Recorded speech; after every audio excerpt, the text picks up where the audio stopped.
The child was so small, I nearly stepped on her. I had come down the east corridor because the feast noise was too much, 300 wolves howling my name. Tankards struck against the long tables, my war captains singing themselves hoarse, and I needed stone walls and quiet. 3 years of border camps had cured me of any taste for celebration. The torches in the lower halls had burned to stubs, and the flagstones were cold through my boots, and I was thinking of nothing except sleep when a flicker of movement near the floor caught my eye, and I stopped mid-stride. She was pressed into the angle where the wall met the archway, bare feet, a wool shift too large for her, the hem dragging. She clutched a scrap of cloth to her chest, not a blanket, not a doll, just a piece of somebody's torn weave, and she stared up at me with eyes so wide the torchlight fit inside them whole. I crouched. "Easy," I said, "the way you speak to a cornered pup. I won't." She bolted. Not toward the stairwell, not toward the noise and the safety of the crowd. She ran deeper into the lower halls where the old workrooms were, where no wolves went at this hour, and she ran with the silence of a creature who had learned that making sound was dangerous. I followed. Not because I had any right to. I had been away for 3 years. I did not know who this child was or who she was or why she was alone in the dark, but because she was small and barefoot, and it was the first week of the cold, and the lower halls had no fires lit. She turned a corner, turned another. Her feet made no sound on the stone. I came around the last arch and found a door ajar, a line of amber light on the floor. She slipped through it. I pushed the door open. A weaving room, not the main one the seamstresses used during the day, a smaller one, older, tucked into the bones of the castle where the cliff stone met the foundation. A single tallow lamp burned on the sill. A loom stood against the far wall, threaded with gray wool, half-finished. There were folded blankets on the floor beside the loom, a wooden cup, a crust of dark bread on a cloth, a pair of child-sized leather shoes set neatly beside the blankets, the shoes she had not been wearing. And a woman's. She sat on a low stool beside the loom, and the child climbed into her lap and buried her face against the woman's neck, and the woman's arms came around her in a motion so practiced, so unhesitating, that I understood in a single breath. This was not the first night the child had run through the dark to find her, and it would not be the last. "Your Majesty," the woman's voice was steady, not frightened, not fawning. She looked at me across the child's head with the calm of a person who had nothing to defend except what she was already holding. "She doesn't speak. She didn't mean to disturb you. She didn't disturb me. She wanders at night. The noise upstairs startles her. She'll settle in a moment." I stood in the doorway of my own castle and realized I had never seen this woman before. She was not beautiful the way the court measured it. No elaborate braids, no embroidered gown, no paint on her mouth. Her hair was dark, tied back simply with a strip of leather. Her dress was plain undyed linen, the kind the lower servants wore, and her hands were rough from the loom. But she held the child with a gentleness that turned the cold room warm, and her eyes, when they met mine, were the color of lake water in autumn, clear and deep and unafraid. "Who are you?" I asked. "Sable. I weave for the castle." "And the child?" "Wren," she said the name like it was a whole sentence, like it was enough. I waited. Sable pressed her mouth to the top of Wren's head and looked at me with the expression of someone deciding how much to trust. "Her parents were border wolves," she said quietly. "Gareth and Lyra. They were killed in the second year of the campaign, the river crossing at Blackstrand." Blackstrand, I knew the name. I had given the order for that crossing. 23 wolves lost in the current, the enemy dug in on the far bank. Among the casualties, names I had read on a list by firelight and then set aside because there were always more names. Gareth and Lyra. "No kin came for her?" I asked. "They tried," she screamed, she bit. "She wouldn't eat, wouldn't sleep. 3 families gave her back within a fortnight." Sable's hand moved slowly up and down the child's spine. "So the steward asked if anyone in the lower halls would take her. No one wanted a pup who screamed through the night. Except you. Except me." The child, Wren, had stopped shaking. Her fist still clutched the scrap of cloth, but her breath had gone slow against Sable's neck, and her bare feet dangled over the woman's knee, limp with the sudden collapse of a child who has found the only safe place in the world and surrendered to it. Something happened behind my ribs, not pain, not the wolf. Something quieter than either, a thread pulled taut from behind my breastbone toward the woman on the stool. As if a hand I could not see had reached into my chest and tied a knot around something I had forgotten was there. I stepped back from the doorway. "Good night," I said. Sable nodded. She did not curtsy. She did not thank me for the honor of my attention. She simply held the child and watched me go, and the tallow lamp put gold in her hair, and I walked back up through the dark corridors with the strange feeling that I had found the only warm room in my own castle and left it behind. I did not sleep that night. The feast had ended by the time I reached the upper halls, but the smell of roasted meat and spilled mead hung in the air, and the hounds were nosing at the scraps beneath the long table, and my steward, Brennick, was directing the last of the cleanup with the pinched expression of a man who believed order was a personal virtue and disorder a personal insult. He straightened when he saw me. "Your Majesty, I trust the feast was—" "Tell me about the weaver," I said. "Sable, in the old workroom below the east corridor." Brennick blinked. Of the 100 things he expected me to ask on my first night back in Thornmere, the tax ledger, the granary stores, the state of the Western Patrol, the name of a lower hall weaver was not among them. "Sable," he repeated, as if tasting the word for relevance. "She's been with us 5 years, perhaps 6. Came from one of the cliff villages, I'd need to check which one, decent work, keeps to herself. She took in the orphan pup a year ago, the one whose parents—" "Gareth and Lyra, the Blackstrand crossing." He paused. "Yes, the pup was difficult, no one else would have her. Sable volunteered. She's raised the child in the weaving room. I've allowed it because the pup is quiet there. Quiet everywhere else too now, won't speak, but she stopped the screaming." "Does the pack know her, Sable?" Brennick's face took on the particular blankness of a man who did not understand the question, because the subject was beneath the question's dignity. "She weaves, Your Majesty. Cloaks, banners, mending. She eats after the second seating. She has no mate, no kin in the castle. The pack knows her the way it knows any hand." "Any hand, a pair of rough fingers on a shuttle, turning wool into warmth. Nobody." "That will be all," I said, and Brennick left. And I stood alone in the great hall where 300 wolves had howled my name an hour ago, and thought about a woman on a stool in a cold room who held a silent child, as if holding her was the most important thing anyone in this kingdom had ever done. The next morning I found an excuse to walk the lower halls. I told myself it was an inspection. The king returned from war, surveying his castle, checking the storerooms and the armory and the servants' quarters. I had not done it in 3 years after all. It was reasonable. It was expected. It was a lie so thin my own war captain, Torvin, saw through it before I reached the second stairwell. "You're going to the weaving rooms," he said, falling into step beside me. Torvin had been with me since we were boys. He had the build of a siege wall and the subtlety of a siege wall, and he had watched me for 15 years with the patient amusement of a man who believed his king was essentially ridiculous. "You asked Brennick about a weaver last night. He told me this morning. He's concerned you've lost your mind." "I'm inspecting the lower halls." "You have never in your life inspected the lower halls." "Then it's overdue." We reached the old workroom. The door was open. Morning light from a narrow window fell across the loom, and Sable stood beside it, threading the warp with quick, practiced hands. She wore the same plain dress. Her sleeves were pushed to her elbows, and the muscles in her forearms moved under the skin with the steady rhythm of someone who had done this work so long it lived in her body. Wren sat on the folded blankets nearby, the scrap of cloth in her lap, watching Sable's hands with the absolute attention of a child who is learning the world through one person. Sable turned when she heard us and dipped her head. "Your Majesty." "I'm inspecting," I said, aware that Torvin was looking at me with an expression I would make him pay for later. "Of course," she stepped aside from the loom, not nervously, simply making room.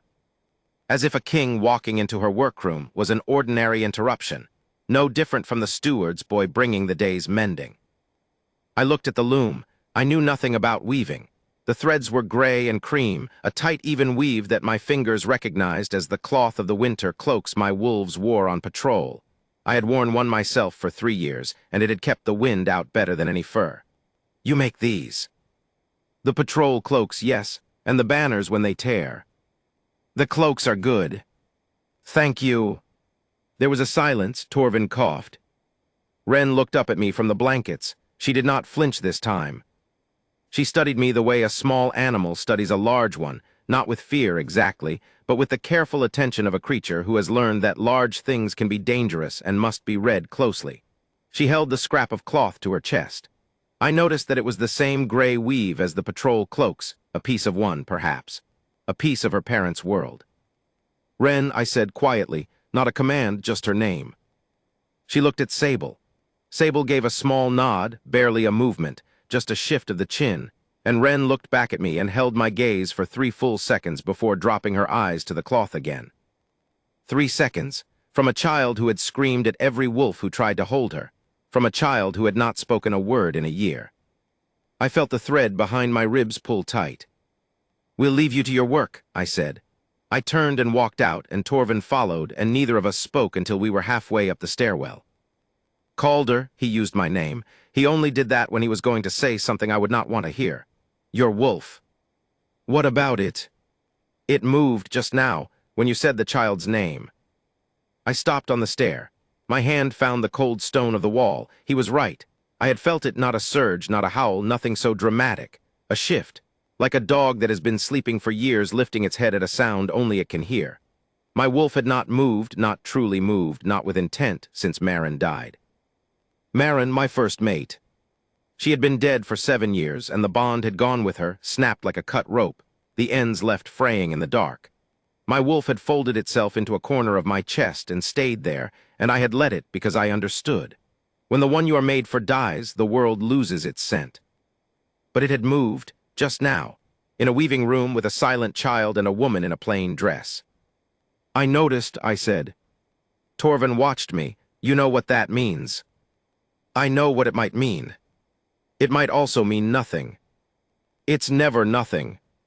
I continued up the stairs and did not answer him, because I could still feel the thread pulled tight behind my ribs, and I was afraid that if I spoke about it, it would become real, and I did not know if I could survive another bond that ended in loss. I stayed away for 2 days. I filled the hours with the work of a king returned. The ledgers, the patrol schedules, the granary reports, the petitions from the outlying villages, the border captains who wanted to tell me their version of every skirmish I had already lived through. I sat in the great hall and listened and decided and signed and ate at the high table with my captains, and I did not look toward the lower tables where the second-seating hands sat, and I did not ask Brennick about the weaver, and I did not walk the east corridor after dark. On the 3rd morning, I found a carved wolf on my desk. It was small, the size of my thumb, and rough, the kind of thing a soldier whittles during a long watch. I had made dozens of them during the campaign, sitting by the fire with my knife and a scrap of pine, carving the same shape over and over because my hands needed something to do when my mind would not stop. I had left a box of them in my study before I left for the border.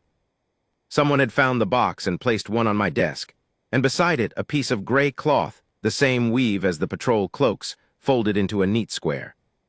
"Rent." She had been in my study. She had found the box. She had taken one wolf and left a trade, the only thing she owned. I sat down and held the scrap of cloth and felt something crack open in my chest that I had spent 3 years, 7 years, keeping sealed. That afternoon, I went back to the weaving room. Sable was not there. Wren sat alone on the blankets, the carved wolf in her hands, turning it over and over with her small fingers. She looked up when I appeared in the doorway, and for the first time she did not flinch, did not freeze, did not bolt. She simply looked at me, and then she held out the wolf, showing me, not giving it back, and something in her face was as close to a smile as a silent child could come. I crouched in the doorway. "You found my wolves." She turned the carving in her hands. "I made that one at the Ridgeback camp. Do you see the ear? I cut it wrong, it's lopsided." She looked at the ear.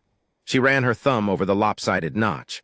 Then she pulled the wolf to her chest and held it the way she held the cloth, tight, close, the grip of a child who has learned that the things you love can be taken from you without warning. "You can keep it," I said. She looked at me, not smiling. Wren did not smile yet, but present. Here in the doorway with me, not running. Behind me, I heard footsteps, and Sable came around the corner carrying a bowl of broth and a heel of bread. She stopped when she saw me crouched in the doorway of her room. "Your Majesty." "She found my carvings," I said. "She traded me for one." Sable looked at the scrap of cloth in my hand. I was still holding it, I realized, and something passed across her face. Not surprise, something softer. The look of a woman who has spent a year teaching a child that the world is not only loss, and who has just seen the first proof that the lesson took. She does that, Sable said quietly. She trades, when she trusts someone, a pebble for a ribbon, a feather for a button. She left me a pinecone the first week, and I gave her a blue thread, and after that she slept through the night. A pinecone. She'd been carrying it since the border. It was all she had from home. She gave it to me. I stood up. The thread behind my ribs was no longer a thread. It was a rope, a tether, something with weight and warmth and direction, and it leaned toward the woman standing in the corridor with broth for a child who was not hers and a quiet dignity that required nothing from me or from anyone. My wolf lifted its head again, not a surge, a lean. The way a compass needle finds north, not violently, not with effort, but with the settled certainty of something that has always known where it belongs. "May I sit with her while she eats?" I asked. Sable studied me. She was deciding, I realized, not whether I was allowed. I was the king. I was allowed anywhere, but whether I was safe. Whether the child she had built a fragile peace for could survive the addition of someone new. I watched her weigh it, the steadiness in her eyes, the careful intelligence, the love that was not sentimental but structural, the kind that holds a roof up, and I knew with a certainty that went deeper than thought that I would trust this woman with anything I had. "Yes," she said, "but sit on the floor." She doesn't like when people stand over her. I sat on the floor of my own castle, my back against the wall, my legs stretched out on the cold stone, and I watched a weaver feed broth to a silent child and tell her a story about a fish who wanted to fly, and my wolf who had slept for 7 years, who had folded itself away when Marin died and refused every attempt I made to coax it back. My wolf lay down inside my chest with its nose on its paws and breathed out a long, long breath, like an animal that has finally come home. Over the next several days, I learned the shape of Sable's life in Thornmere, and it was the shape of absence. She ate at the second seating, after the pack and the ranked wolves had finished. She sat at the far end of the table with the scullery hands and the stable workers, and no one sat beside her. She carried her own water from the well because the errand boys forgot her. She mended the captain's cloaks and the Great Hall banners, and the captains wore the cloaks and the banners hung on the walls, and none of them knew who had made the stitches hold. When the pack gathered on the training grounds or in the hall for council, Sable was not there, because no one had told her she could be, and she had not asked. She was not scorned. That was the thing that made it worse. No one had mocked her or cast her out or burned her invitation. They had simply never seen her. She had walked through the castle for 5 years, 6, and the pack had looked through her the way you look through a pane of glass, noting only the view on the other side. She was the cloth that kept them warm and the stitches that held the banners, and they did not know her name. I started to learn it, the way the steward's records listed her only as Weaver Lower East. The way the kitchen staff set aside her portion as an afterthought, cold by the time she reached it. The way Brennick, when I asked again, could not tell me which cliff village she had come from without checking the ledger, because in 6 years no one had thought to remember. The day I brought Wren a second carved wolf, this one with both ears even, I arrived at the weaving room to find Sable kneeling on the floor, her hand on the child's back. Wren was rigid, her eyes squeezed shut, her breath coming in sharp little gasps that were not crying but something before crying, the sound a body makes when it has forgotten how to release the grief it holds. "What happened?" Sable looked up. A wolfhound got loose in the corridor. It barked at her. She hasn't been able to stop shaking. I knelt slowly. The way Sable had taught me, no sudden movements, no towering, everything low and level with the child's eyes. Wren's fists were clenched at her sides, and the scrap of gray cloth was crushed between her fingers, and the carved wolf, the first one, the lopsided one, was pressed against her chest, so hard I could see the shape of it through her shift. "Wren," I kept my voice quiet. "The hound is gone, Sable's here, I'm here." Her eyes opened. She looked at me. Then she looked at Sable. Then she did something she had never done before. She reached for me.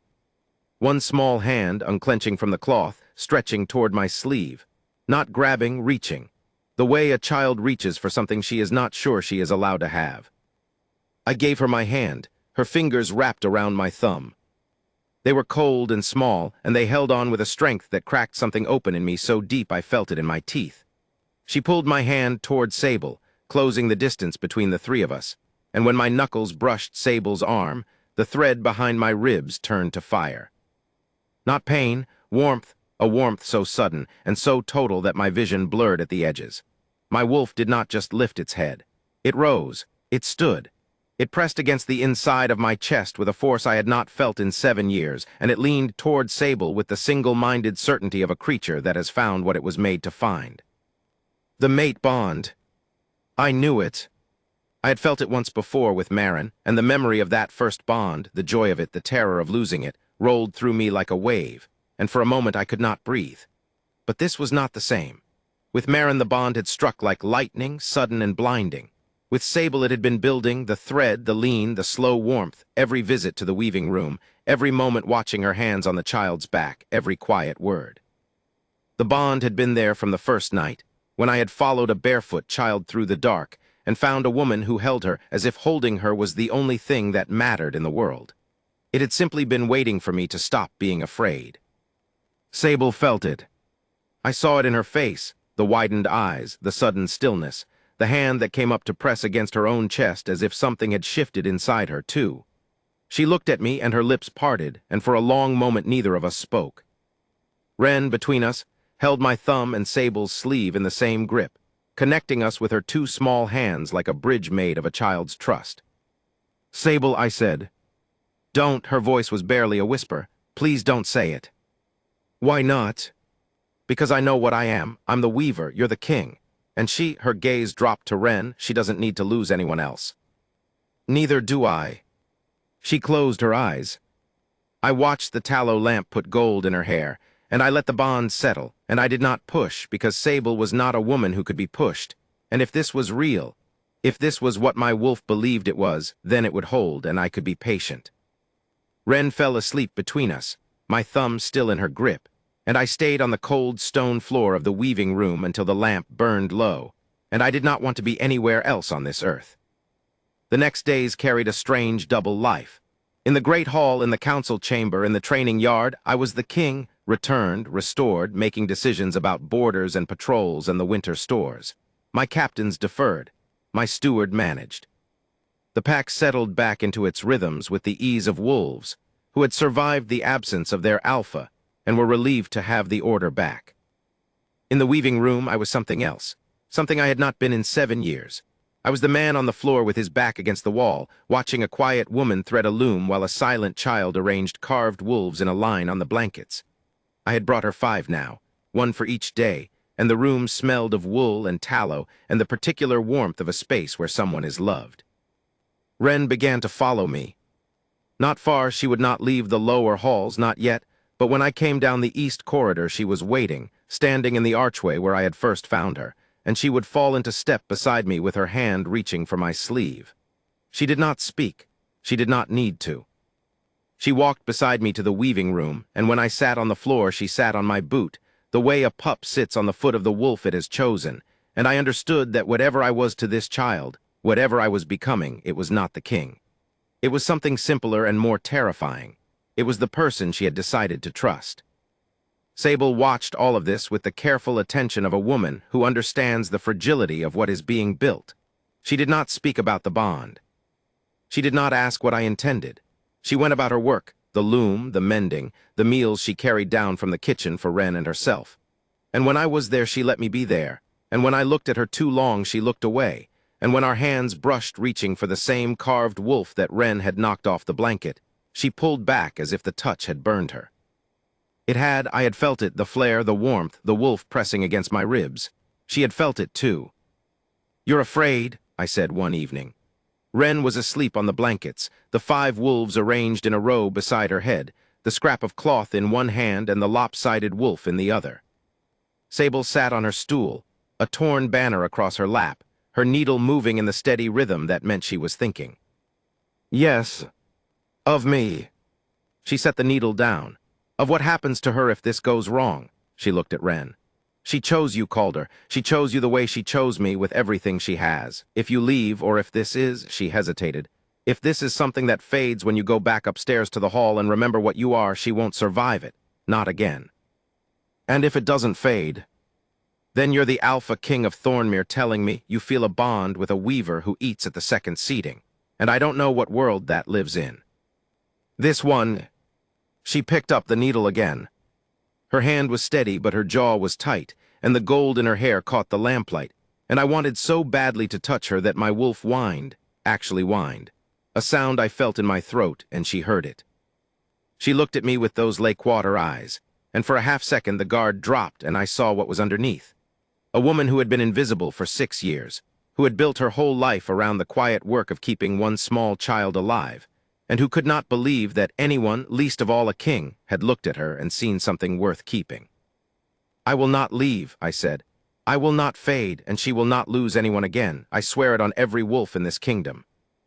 Sable did not answer, but when I left that night, she was still sitting on the stool with the banner in her lap, and her needle had not moved, and I thought I saw the shine of tears on her face before the dark of the corridor took the light away. On the 7th day, Torvin pulled me aside after the morning patrol briefing and said, "The council has a matter. They want it addressed before the cold sets in." I knew from his tone that I would not like it. The matter was Wren. The Pack Council 5 ranked wolves who had governed Thornmere in my absence, and who believed governance was largely a matter of things being in their proper place, had determined that the orphan pup currently residing in the lower weaving room was improperly housed, inadequately socialized, and a concern. The child did not attend the pack's meals. The child did not train with the other pups. The child did not speak, which several council members believed was a sign of a deficient wolf. The child had been, in the council's measured phrasing, left to a common hand with no standing, no mate, and no authority to raise a pup of pack blood. They wanted Wren reassigned, placed with a ranked family, given a proper upbringing. They had 3 families willing to take her, a captain's household, a senior hunter's, a healer's, all good wolves, all strangers to a child who had screamed herself raw in the arms of strangers a year ago and had only stopped screaming because a weaver in a plain dress had given her a blue thread in trade for a pinecone. I sat in the council chamber and listened to the proposal and said nothing. My hands were flat on the table, and my wolf was pacing, not still, not patient, pacing, and I could feel the bond in my chest like a compass needle dragged from north, because this was not just about Wren. This was about Sable.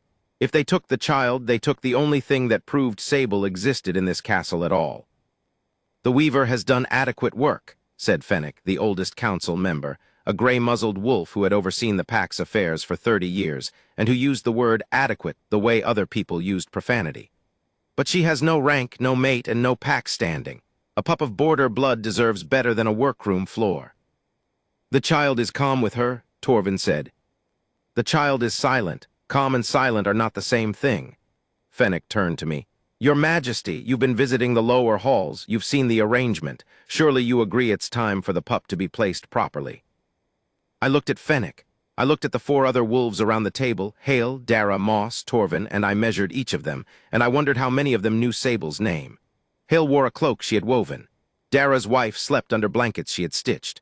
Moss had carried a banner into the border campaign that Sable had repaired 3 times before the colors held. None of them had ever looked at her. "No," I said. The table went silent. "No, I do not agree. The child stays with Sable."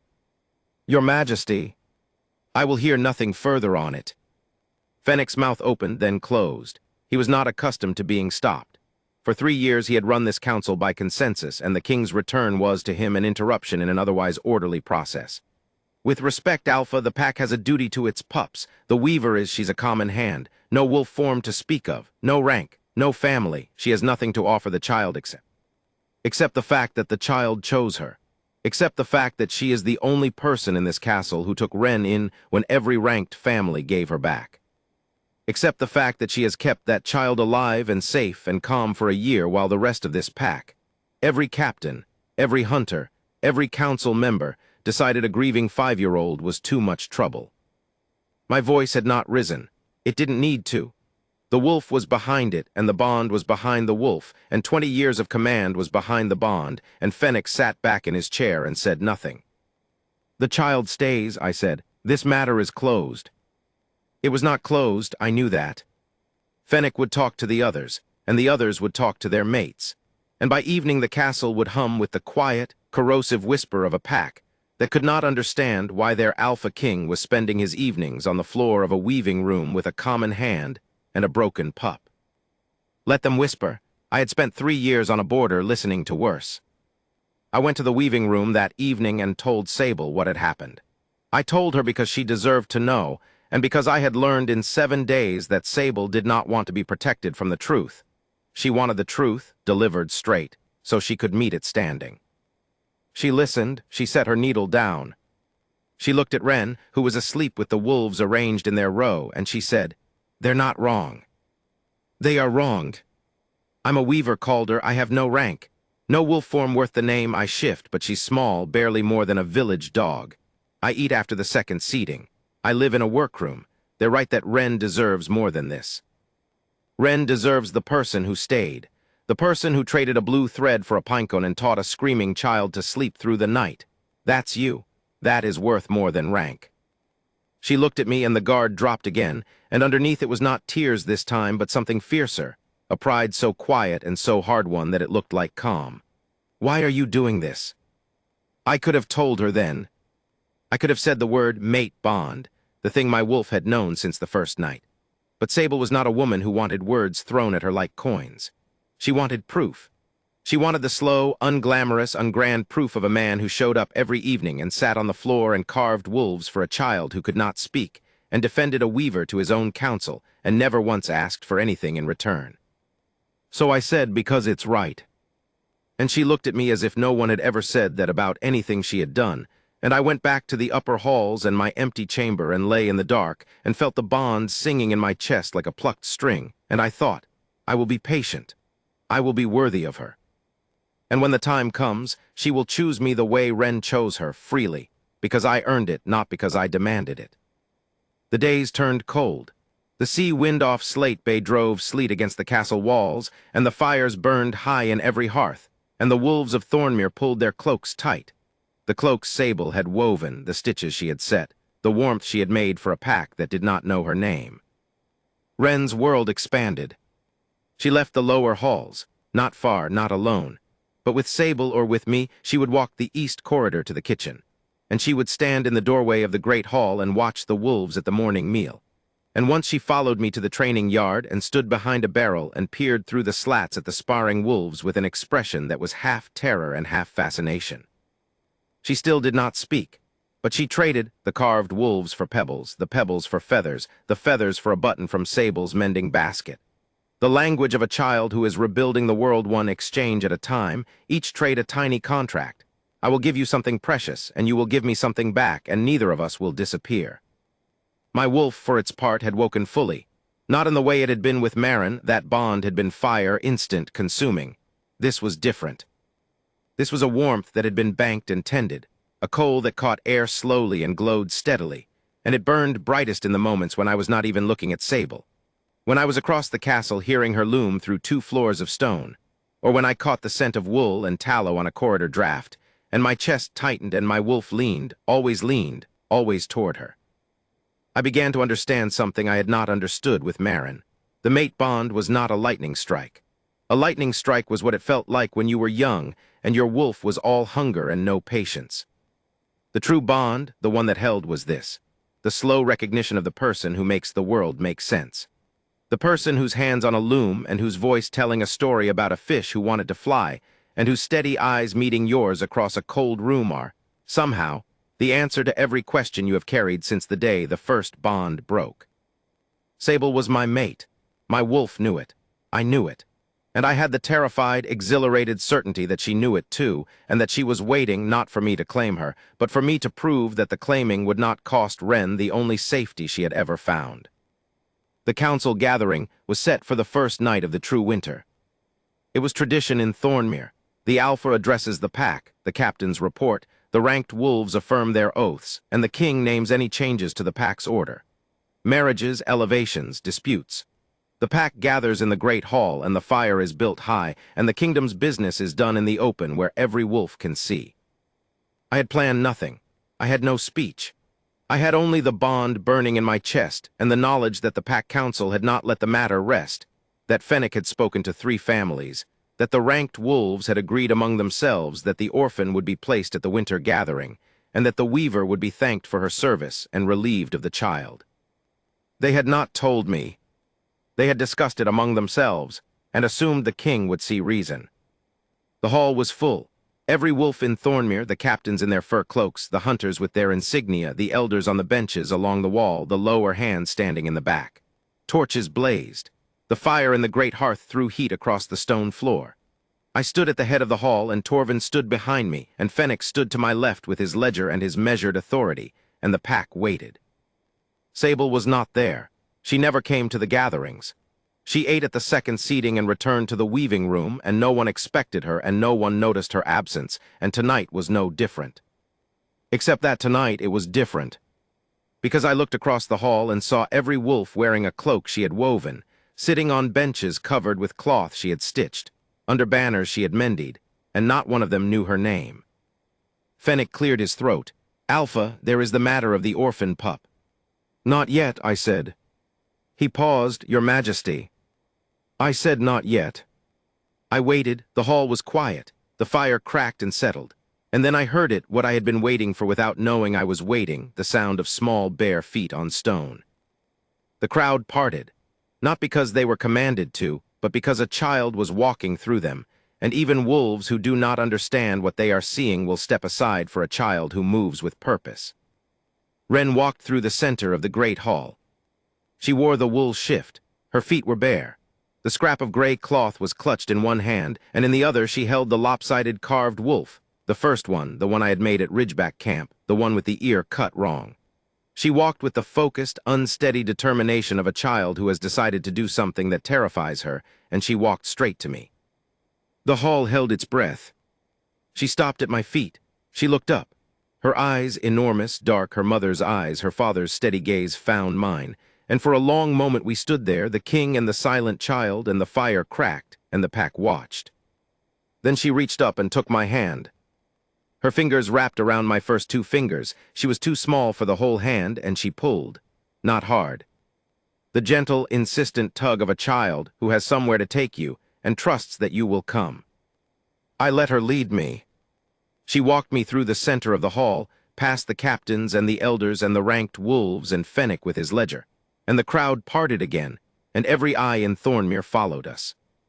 She led me to the back of the hall, through the archway, down the corridor, down the east stairwell, her bare feet sure on every step, her hand tight on my fingers, and the wolves who were close enough to the archway followed. And then more followed, until a river of the pack was moving through the lower halls behind a child and their king, not understanding, not questioning, simply following because something was happening that none of them had ever seen. Wren stopped at the weaving room door. The lamp was lit.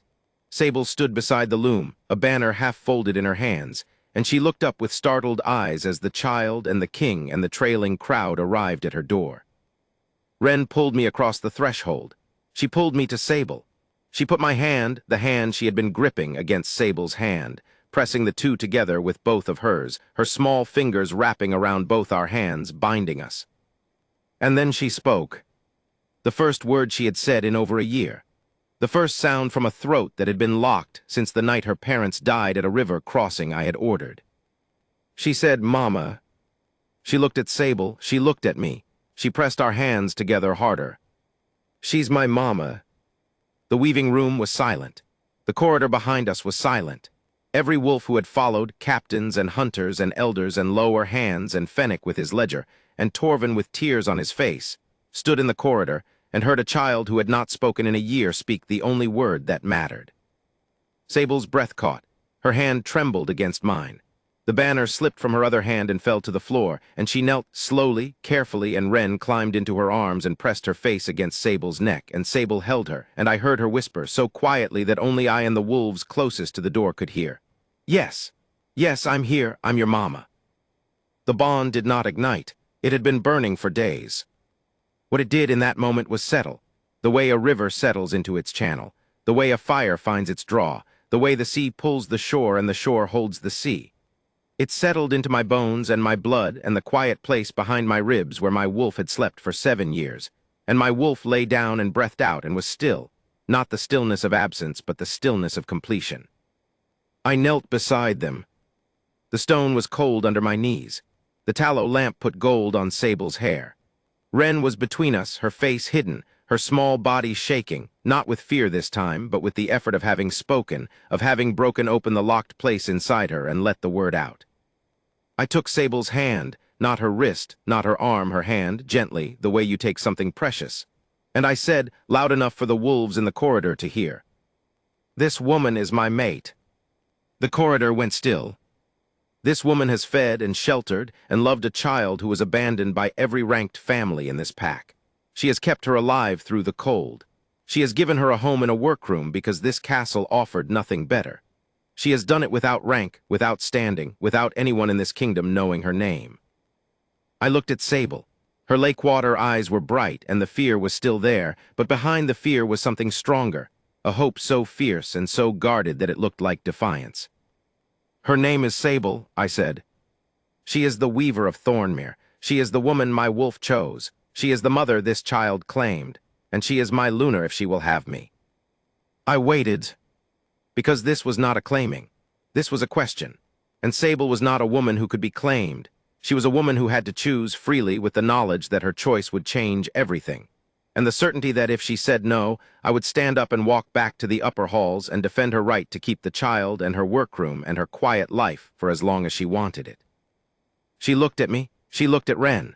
She looked at the corridor full of wolves, the pack that had never seen her, the captains whose cloaks she had woven, the council that had tried to take her child, and she made her choice. "Yes," she said. Simple, steady. The way she did everything, without ornament, without performance, with the quiet force of a woman who knows exactly what she is worth and will not pretend otherwise. I lifted her hand and pressed my forehead to her knuckles, the old way, the way the kings of Thornmere had honored their mates for 1,000 years. And behind us in the corridor, Torvin knelt first. Then Hale. Then Dara. Then the captains and the hunters and the elders, and last of all Fennec, who set his ledger down on the stone floor and lowered himself to his knees with the expression of a man who has just realized that the world is larger than his filing system. The pack knelt for the weaver. They knelt for the woman who had woven their cloaks and mended their banners and eaten alone at the end of the second seating for 6 years. And they knelt because a child who could not speak had spoken for her. And because their king was on his knees on the cold floor of a workroom.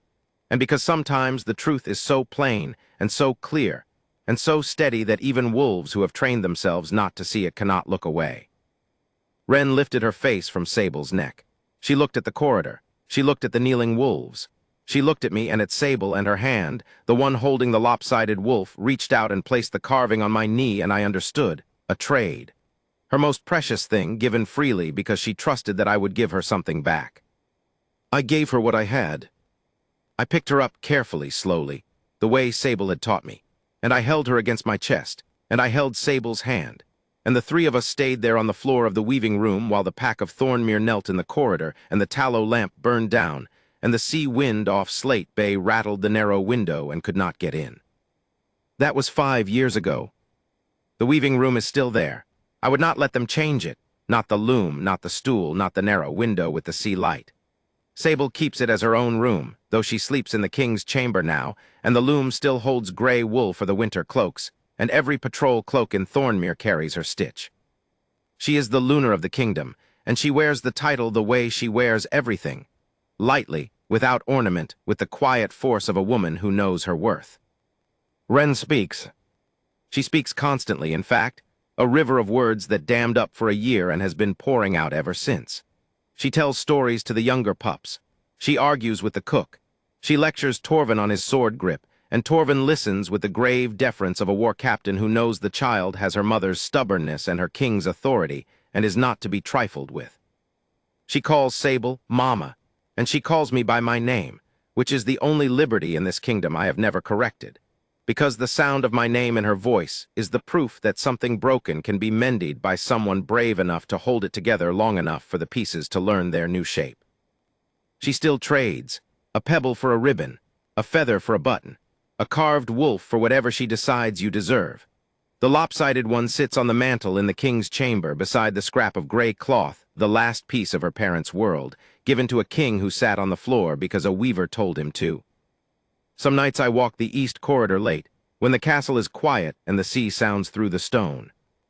The lower halls are warm now. I had fires built in every hearth the week Sable became Luna, and no wolf in Thornmere eats at a second seating. And the weaving room has a proper door with a latch that Wren painted blue because blue was the color of the thread that saved her life. I stop at the door sometimes. I listen. Inside, the loom clicks and shifts. Sable still weaves at night when the world is still and the wool runs smooth. And sometimes I hear Wren's voice, muffled and half asleep, asking for one more story, and Sable's voice, steady and warm, beginning the one about the fish who wanted to fly. I do not go in. I stand in the corridor and I listen, and my wolf lies quiet in my chest, and I think about a child's hand pulling me through the dark, leading me to the one room in my castle that held any warmth, and I am grateful to the bone, to the blood, to the last breath I will ever take for the night I followed.